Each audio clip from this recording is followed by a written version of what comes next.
Christmas is sharing.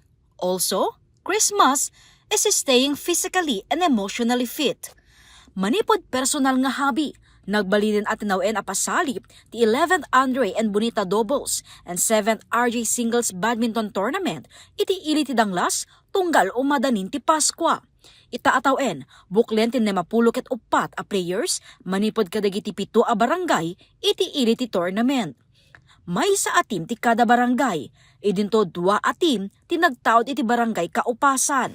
Nakita na nga do ti talent dito'y danglas nga ubing nga mahilig iti badminton idi. And so napanunot na nagkandak tayo ti tournament ma-experience dati talaga nga tournament mat kasi no awan ti exposure mo awang ka lumaing kunada ngamin. Agtawen ti 8 ti kaubingan, idinto 17 ti kalakayan a players. Promote the sports camaraderie dagiti ubing dito'y kasi represent dati barangay da.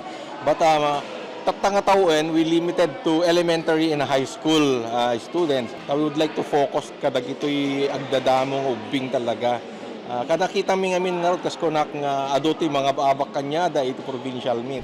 Kalaksidan amang ten exposure daytoy kadagiti ubing, training pay daytoy amang pataod kadagiti players ang makibalubal iti provincial meet, kara amit pakairamanan ti palarong pambansa. Ma-enhance di skills da, may reward da yung nga talent da. Lalo ta masidig iti provincial meet. Kat adamot dagiti duma participants ti barangay ma'am. Kat maki-provincial da ti badminton kita duma. Kat kasdaray ti kat panaka training dan ma'am ta before da nga sumabak ti provincial meet. Nabingay ti 3 a kategorya ti tournament, single, double, can mix double. Di amin dati ma'am nakikaraanak ng provincial.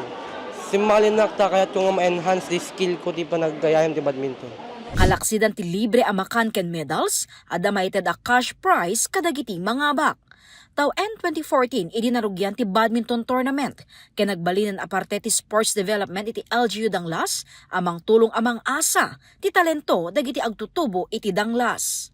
Thank you for joining the tournament and Merry Christmas to everyone. Jessica Boreta, Balitang, Solid North.